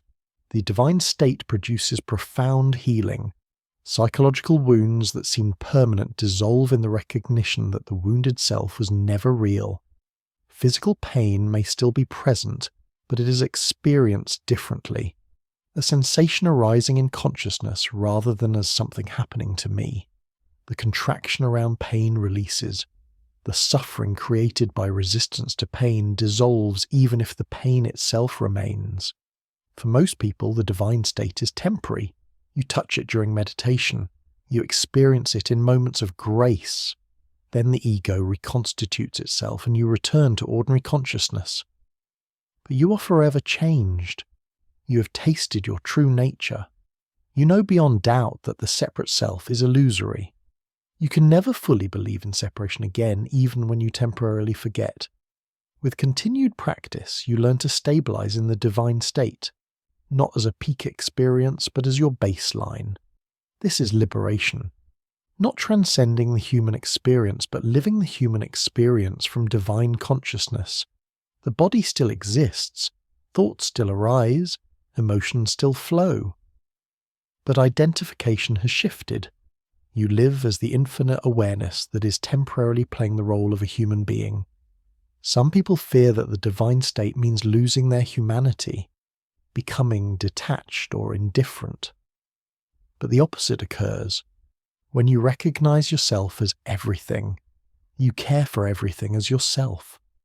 Life becomes more vivid, not less. Colors appear brighter. Sensations feel more intense. Ordinary moments fill with extraordinary beauty because you see the divine in everything. In the face of a stranger, in the pattern of leaves, in the sound of rain. Everywhere you look, God looking back at you. The divine state is your birthright, not something earned through years of struggle, not reserved for special souls. It is what you are beneath the layers of conditioning and forgetting. The practices do not create this state, they reveal it, like removing dust from a mirror. The mirror was always bright, the reflection was always present. The dust simply obscured what was always true. You are divine consciousness having a temporary human experience, not a human trying to become divine. But divinity that has forgotten itself, playing at being human. The entire spiritual journey is the journey home to what you have never left, the recognition of what you have always been, the remembering of the truth that exists prior to all seeking. You're already what you are looking for. You have always been. You will always be. There is nothing else to become. The divine state is not meant to be confined to meditation cushions or mountain retreats. The true test of awakening is whether you can maintain higher consciousness while living an ordinary life, while working, relating, navigating the challenges that every human faces. This is where quantum mechanics becomes profoundly practical. Every moment presents a choice point, a quantum branching where multiple potential realities exist simultaneously. The version of reality that manifests depends on which possibility you observe into being. This is not metaphor.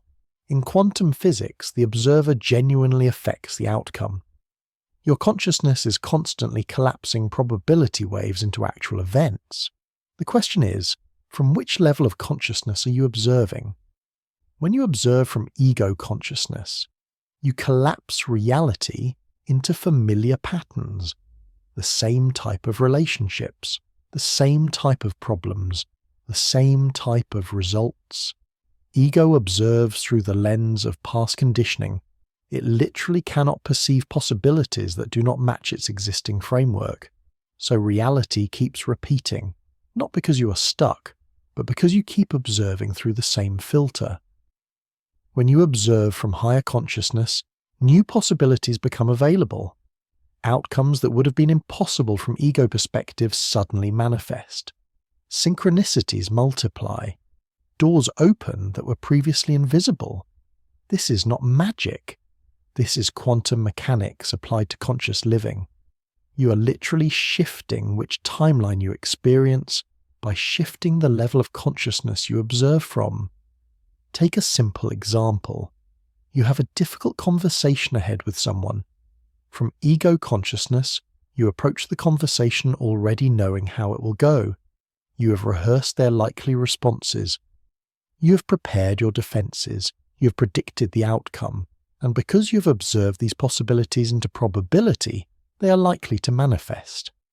Your expectation becomes a self-fulfilling prophecy. From higher consciousness, you approach the same conversation with no predetermined outcome. You remain present. You listen deeply. You speak from truth without attachment to being right. You allow the interaction to unfold without trying to control it. From this state, outcomes that seemed impossible become possible. Understanding emerges where conflict seemed inevitable. Connection replaces defensiveness. The relationship transforms because you observed it from a different level of consciousness. This applies to everything: your health, your finances, your creative work, your sense of purpose. All of it exists as quantum potential, multiple versions possible simultaneously. The version you experience depends largely on the consciousness you bring to observation. This is empowering and terrifying. Empowering because you have far more influence than you realized. Terrifying because you can no longer blame external circumstances for your experience. Living from your higher self means making choices from expanded awareness rather than ego fear. Before making any significant decision, pause. Connect with your higher self. Ask, what choice serves my highest evolution? Not what choice makes me comfortable. Not what choice protects my ego, but what choice aligns with truth. Often the answer that comes is not what ego wants. It requires more vulnerability, more trust, more letting go of control. but following higher guidance consistently transforms your life in ways planning never could. Your higher self sees possibilities your ego cannot. It perceives the ripple effects of choices across time. It knows which short-term difficulty leads to long-term expansion. It knows which apparent opportunity is actually a detour. When you genuinely align with higher guidance, you begin moving through life with a grace that seems magical to observers. You're in the right place at the right time. You meet exactly who you need to meet. Resources appear when needed. This is not because the universe is giving you special treatment. This is because you are flowing with the current rather than swimming against it. The universe is always moving in the direction of evolution, greater complexity, higher consciousness. When you align your personal will with universal will, when you allow your higher self to guide your choices, you stop creating unnecessary resistance. Life becomes more easeful not because challenges disappear, but because you stop fighting reality. Manifestation from higher consciousness operates differently than ego manifestation. Ego wants specific outcomes. It attaches to how things should look. It tries to force reality into predetermined shapes. This creates struggle. When manifestation happens, ego claims credit. When it does not happen, ego feels like a failure. The entire process is exhausting. Higher consciousness holds intention without attachment. It knows what it desires but remains open to how that desire manifests. It trusts that the universe will deliver the essence of what is desired in whatever form serves highest good. This creates space for possibilities beyond what ego could imagine. You might ask for a specific job and instead receive an opportunity 10 times better that you never knew existed. But ego would have blocked that possibility by insisting reality conform to its limited vision. Daily life becomes a practice. Each moment an opportunity to choose fear or love, contraction or expansion, ego or higher self. The practice is not about perfection. You will forget. You will collapse back into ego consciousness repeatedly. This is part of the process. What matters is how quickly you recognize the forgetting and return to presence. Over time, the returns happen faster. The periods of higher consciousness lengthen. The dips into ego become shorter and less consuming. Living from your higher self does not mean becoming passive or ineffective in the world. It means bringing divine consciousness into human action, working with full engagement but without attachment to outcomes, loving fully while honoring others' free will, creating powerfully while remaining flexible about form. This is the integration. Not transcending the world, but bringing heaven into earth. Incarnating divinity through the ordinary activities of human life. The path to divine consciousness is not smooth. Understanding the obstacles you will face prepares you to meet them with wisdom rather than discouragement.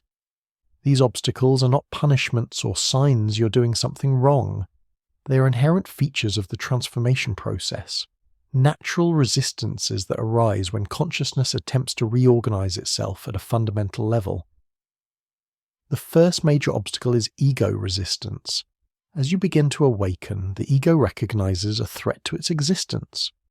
Remember, the ego is a quantum observer that has been maintaining your identity through repeated observation. When you stop feeding it exclusive attention, it fights back. It creates doubt. It generates fear. It floods you with thoughts about why awakening is impossible or dangerous. The ego's resistance intensifies the closer you get to breakthrough. Just before significant expansion, you may experience what feels like regression, old patterns returning with force, emotional turmoil, confusion about the path. This is the ego's last desperate attempt to maintain control. Many spiritual seekers abandon the path at this point, believing they have failed or gone backwards. In reality, they are on the edge of breakthrough. Understanding quantum interference helps here. In physics, when two waves meet, they can interfere constructively or destructively. If their peaks align, they amplify. If a peak meets a trough, they cancel out. Your consciousness operates similarly. You have one wave moving toward higher consciousness. But old conditioning creates waves moving in opposition. These contradictory patterns create interference that feels like inner conflict. The solution is not to fight the resistance. Fighting creates more resistance. The solution is to witness the resistance with compassionate awareness. Notice the ego's fear without being consumed by it. Acknowledge the doubt without believing it. Let the old patterns arise and pass through without identifying with them. Each time you do this, the oppositional wave weakens, the interference reduces, the path toward higher consciousness becomes clearer. Another major obstacle is what mystics call the dark night of the soul. This is a period where all meaning dissolves. The spiritual practices that once brought joy feel empty. The old life no longer satisfies, but the new life has not yet emerged. You exist in a void. Nothing makes sense. Nothing brings comfort. This phase can last days, months, or even years. The dark night occurs because your identity is being completely reconstructed at a quantum level. The old self must fully die before the new self can be born. During the dark night, you are in the death phase, the caterpillar dissolving in the cocoon. It feels like annihilation because from the ego's perspective, it is annihilation. But something deeper knows this is transformation, not destruction. The only way through the dark night is through. Trying to escape it prolongs it. Trying to fix it misses the point. The dark night is not a problem to solve. It is a passage to endure, like winter before spring, like death before rebirth. Maintain your practices even when they feel pointless. Trust the process even when you cannot see where it is leading. The dark night always ends, and what emerges on the other side is worth every moment of the darkness. Spiritual bypassing is another subtle obstacle.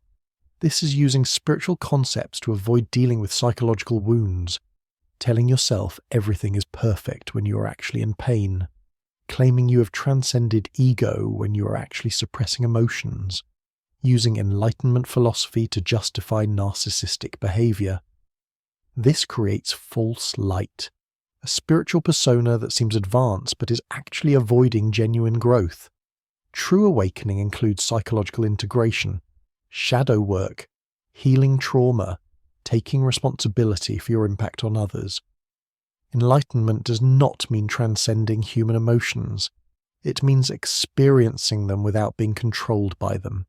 A truly awakened person can feel anger without acting destructively, can feel sadness without being depressed, can acknowledge hurt without being a victim. Physical obstacles can arise as well. As consciousness expands, the body must adapt. This can produce temporary physical symptoms: fatigue, headaches, unusual sensations moving through the nervous system. These are signs that your energetic circuitry is being upgraded to carry higher frequencies. Rest when needed. Support your body with proper nutrition, hydration, movement. The symptoms pass as your physiology adjusts. Relationships often become challenging during awakening. As your consciousness shifts, you may outgrow relationships that were based on your old identity. People who knew the old, you may resist the new you. Some relationships will transform and deepen, others will naturally complete. This can be painful. But trying to maintain relationships that no longer align with your frequency creates more suffering than letting them go with love. External circumstances may also intensify during awakening. Financial difficulties, health challenges, living situation disruptions. This happens because the universe is clearing away everything not in alignment with your emerging truth. What seems like crisis is actually course correction. Trust that whatever is falling away needed to fall away. Whatever is arriving at the perfect time. Doubt is perhaps the most persistent obstacle. Am I making this up? Am I deluding myself? Am I wasting time on spiritual fantasies when I should focus on practical life? These questions arise for everyone. They are part of the process. The key is recognizing that doubt comes from ego mind trying to maintain its supremacy. Your higher self never doubts. It simply knows. When genuine knowing is present, doubt dissolves naturally. The greatest obstacle is impatience. wanting to be enlightened now, frustrated that the process takes time, comparing yourself to others who seem more advanced. But awakening is not a destination to reach. It is a journey to embrace. Each moment of genuine presence is enlightenment. Each recognition of truth is awakening. You are not moving towards something future. You are uncovering what is eternally present. All obstacles are teachers. They reveal where identification remains, where attachment persists, where fear still operates unconsciously. Welcome them. Learn from them. Do not wish them away. They are polishing the mirror of consciousness until it reflects truth without distortion.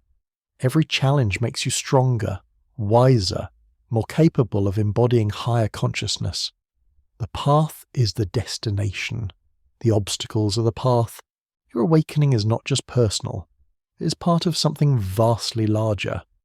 A collective shift in human consciousness that is accelerating exponentially.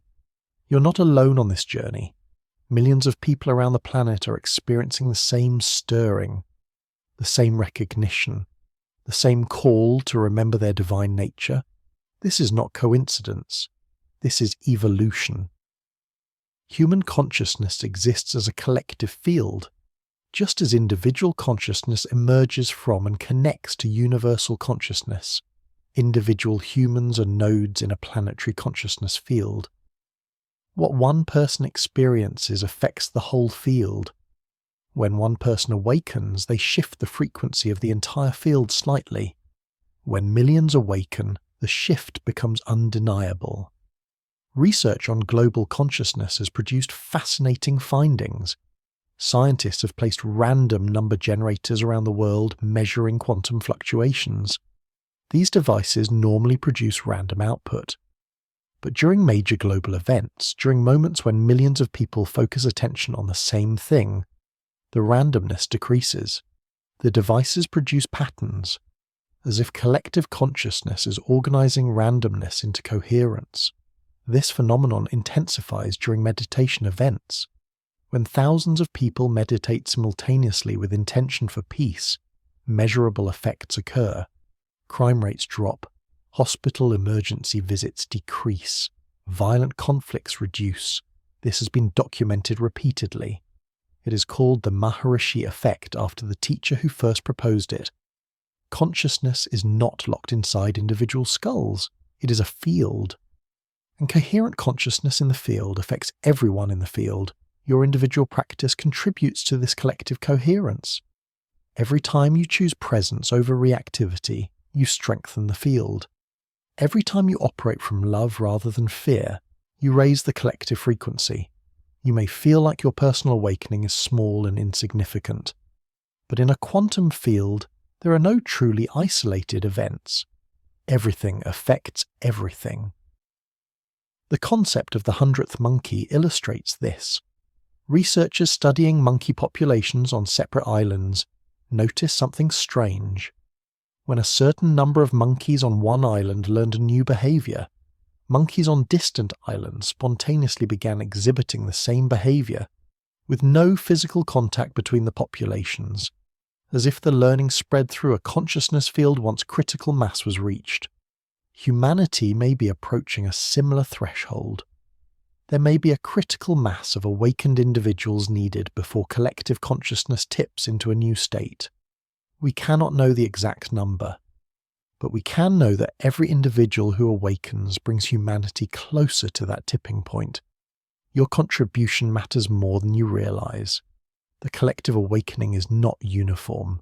Different people awaken in different ways, some through crisis, some through practice, some through spontaneous grace. Some awaken quickly in dramatic shifts, others awaken slowly through gradual expansion. All paths are valid, all contribute to the whole. The diversity of awakening experiences enriches the collective field. What is emerging is a new consciousness on Earth. Some call it fifth-dimensional consciousness. Others call it the Age of Aquarius. Others call it the next stage of human evolution. The labels are not important. What matters is the shift from ego-based civilization to heart-based civilization, from separation consciousness to unity consciousness, from domination to cooperation, from extraction to regeneration.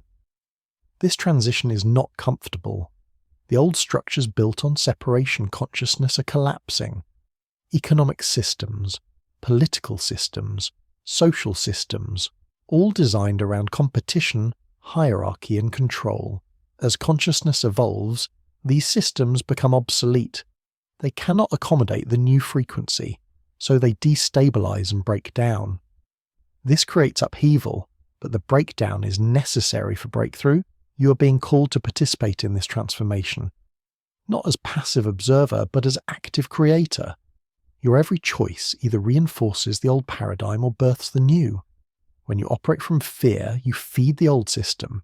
When you operate from love, you build the new. When you see others as separate, you perpetuate division. When you recognize others as yourself, you weave unity. The collective dark night is happening simultaneously with the collective awakening. Humanity is in the cocoon stage. The caterpillar dissolving. It looks like chaos. It feels like ending. But something new is forming in the breakdown. A humanity that remembers its divine nature, that knows itself as one being with many faces, that treats the planet as sacred because it recognizes the planet as its own body. You incarnated at this time for this purpose, not by accident, but by choice. Before you took human form, your higher self knew this would be the era of great transition. You chose to be here, to participate, to contribute your unique frequency to the collective shift. The challenges you have faced prepared you for this moment. Every wound taught you compassion. Every loss taught you surrender. Every joy taught you the nature of divine consciousness. The old spiritual paradigm was about individual liberation, escaping the wheel of suffering, transcending the material world. That is incomplete. The new paradigm recognizes that liberation includes the whole. You cannot be fully free while others suffer. Your awakening naturally extends to service, to helping others remember, to healing the collective wounds, to building systems that support consciousness rather than suppress it. This does not mean sacrificing yourself. It means recognizing there is no separate self to sacrifice. When you serve others, you serve yourself. When you heal the world, you heal yourself. The boundary between personal and collective dissolves. Your joy becomes my joy. My pain becomes your pain. This is not abstract philosophy. This is lived reality in higher consciousness. The collective awakening accelerates through connection. Find your tribe, the others who recognize what you recognize, who feel the call you feel. Community amplifies consciousness. When you gather with others in presence, in meditation, in sacred ceremony, you create a field stronger than any individual could generate alone. This field supports everyone within it, lifts everyone to higher frequencies. You are part of an ancient lineage. Every mystic, sage, and awakened being throughout history has contributed to this moment. Their consciousness remains in the field, supporting your awakening. You stand on the shoulders of countless realized souls, and your awakening will support those who come after. The chain is unbroken. The transmission continues, light calling to light across all time. The transformation of human consciousness is the greatest adventure our species has ever undertaken. You're not witnessing it from the sidelines. You're living it, creating it, embodying it moment by moment. The future is not predetermined. It is being written now through the choices conscious beings make. Your choices, your consciousness, your willingness to remember and embody your divine nature. Touching higher consciousness is one thing. Maintaining it as your baseline is another. This requires practical tools for daily life, specific practices that support higher frequency, even amid the chaos and demands of ordinary existence. These tools are not complicated, but they must be implemented consistently to create lasting transformation. Start with your morning. The first hour after waking sets the frequency for your entire day. Before checking your phone, before engaging with external demands, dedicate time to aligning with your higher self. This is non-negotiable if you're serious about awakening. Even 30 minutes makes enormous difference. Meditate, journal, move your body, set intentions. Feed your consciousness high-frequency input before the world pulls you into lower frequencies. Your environment profoundly affects your consciousness. Clutter creates mental noise. Chaos in your space reflects and reinforces chaos in your mind. Create sacred space in your home, even if it is just one corner, a place dedicated to practice. Keep it clean, simple, beautiful. Fill it with objects that remind you of your true nature. Crystals, candles, images that inspire you. This physical space becomes a portal. When you enter it, your consciousness automatically shifts to a higher state. The people you spend time with either raise or lower your frequency. Consciousness is contagious. When you are around people who complain constantly, who live in drama, who operate from ego, their field affects yours. This does not mean you avoid everyone still asleep, but it means being conscious about who you give your energy to. Limit time with those who drain you. Increase time with those who elevate you. Your tribe affects your vibe. What you consume matters. Not just food, though diet does affect consciousness. The sugar and processed foods create inflammation that disrupts clarity. Plant-based whole foods support higher frequencies, but equally important is what you feed your mind. The news cycles designed to trigger fear and outrage. Social media algorithms optimized for addiction. Entertainment that celebrates ego consciousness. All of this programs your field. Consume consciously. Choose input that elevates rather than degrades. Your work must align with your values. If you spend 8 hours per day doing something misaligned with your truth, no amount of meditation will maintain high frequency. You cannot compartmentalize consciousness. What you do is who you become. This does not mean you must quit your job immediately, but it means beginning the process of moving toward work that serves your soul, work that contributes something meaningful, work that allows you to express your unique gifts. Sacred rituals create structure for consciousness. The modern world is designed around productivity and efficiency. There is little space for reverence. Create your own rituals. Morning coffee can be ceremony if you bring full presence to it. Bathing can be purification, ritual. Walking can be moving meditation. Eating can be communion with the divine manifesting as food. The specific forms matter less than the intention. Ritual marks ordinary activities as sacred. This keeps you connected to higher consciousness throughout the day. Technology must be used consciously. Devices are designed to capture and hold attention. Infinite scrolling, notifications, the dopamine hits of likes and comments. All of this fragments consciousness and lowers frequency. Set boundaries. Specific times for checking devices. Periods of complete disconnection.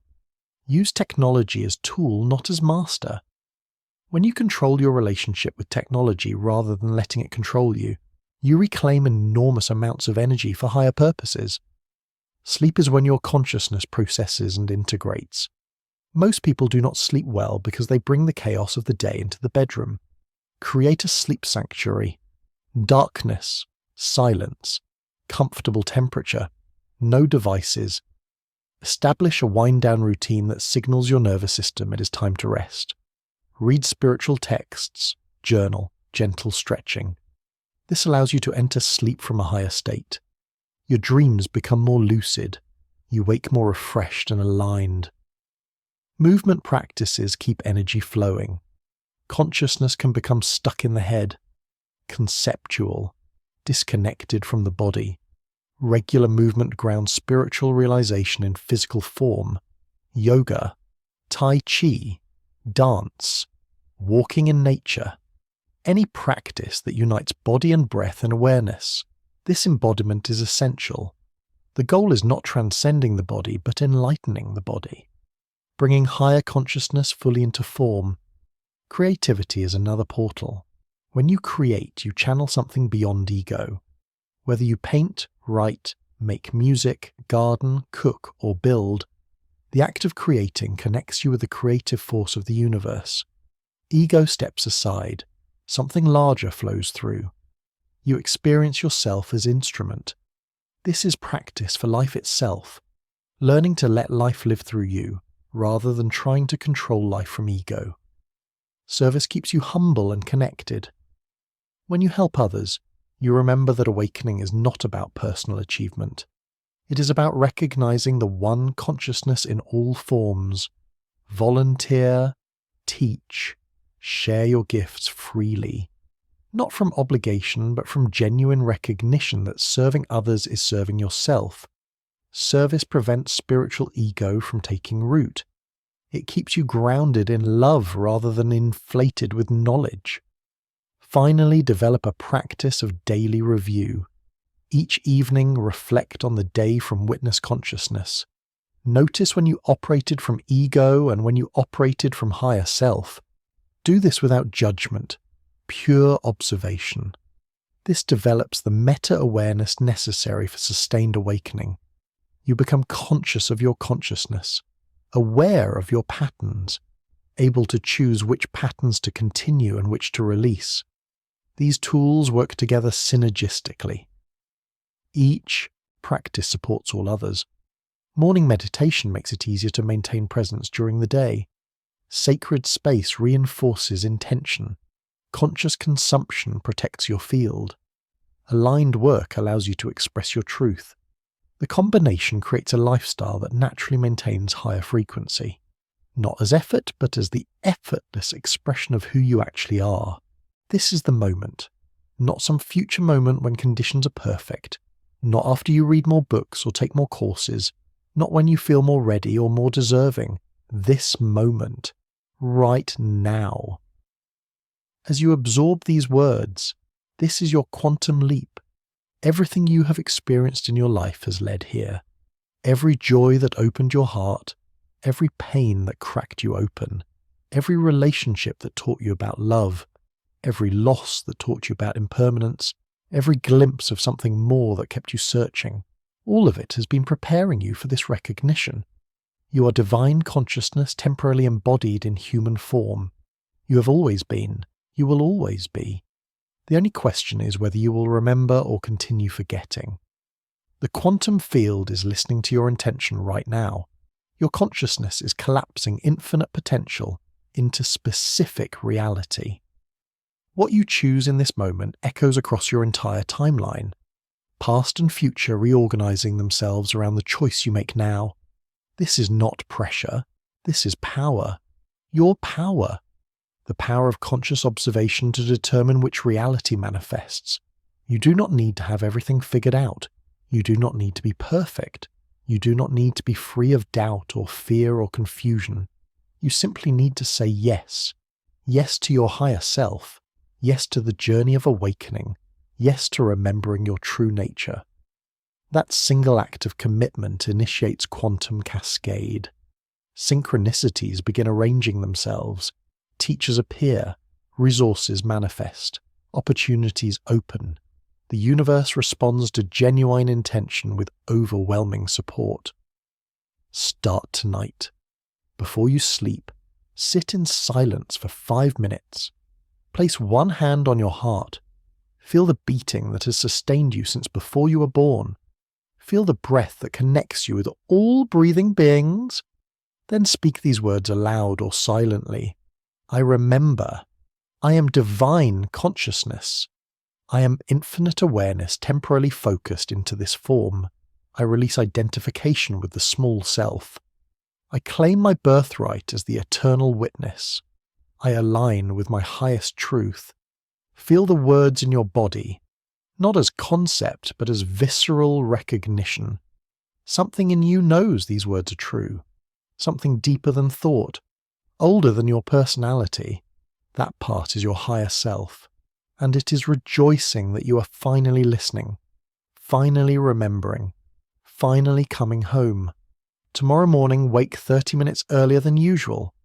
Before your mind fills with the day's concerns, sit with yourself. Ask your higher self, what do I need to know today? Then listen, not with your thinking mind, but with your whole being.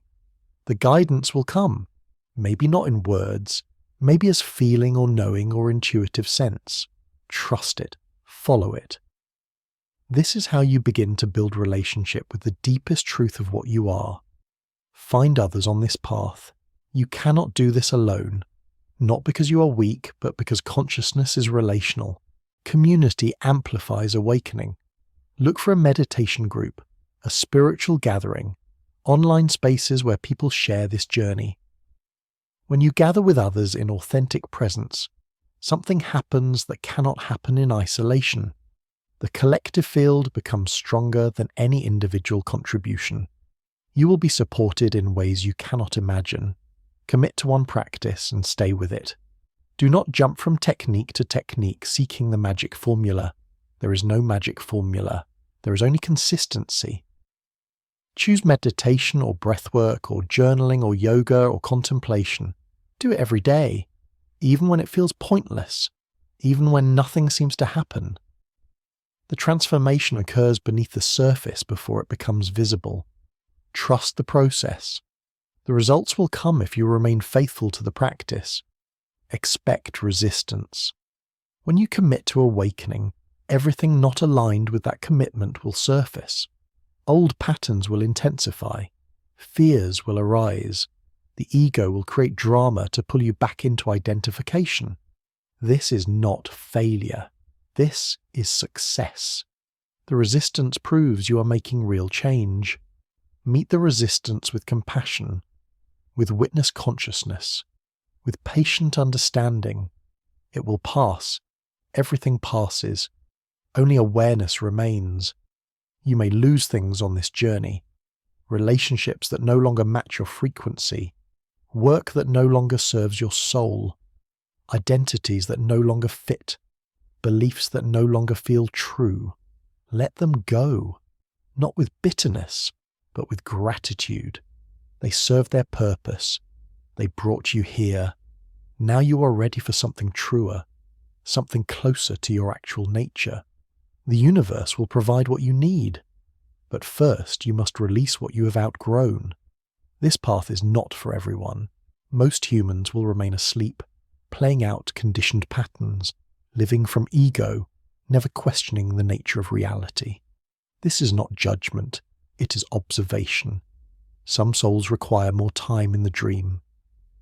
But you are reading these words because some part of you is ready to wake up. Honor that readiness. It is sacred. It is calling you to the greatest adventure possible. You will not reach a final destination called enlightenment. There is no finish line. Awakening is infinite deepening. Each level of realization reveals deeper levels still accessible. This can feel frustrating to ego, which wants to complete the task and move on. But to your higher self, this infinite unfolding is the joy. The eternal exploration of consciousness knowing itself in ever more complete ways. Years from now, you will look back at this moment. You will remember reading these words, feeling the stirring of recognition, making the choice to step onto the path, and you will see how that single decision changed everything. Not because external circumstances transformed, although they might have, but because you transformed, you remembered. You came home to yourself.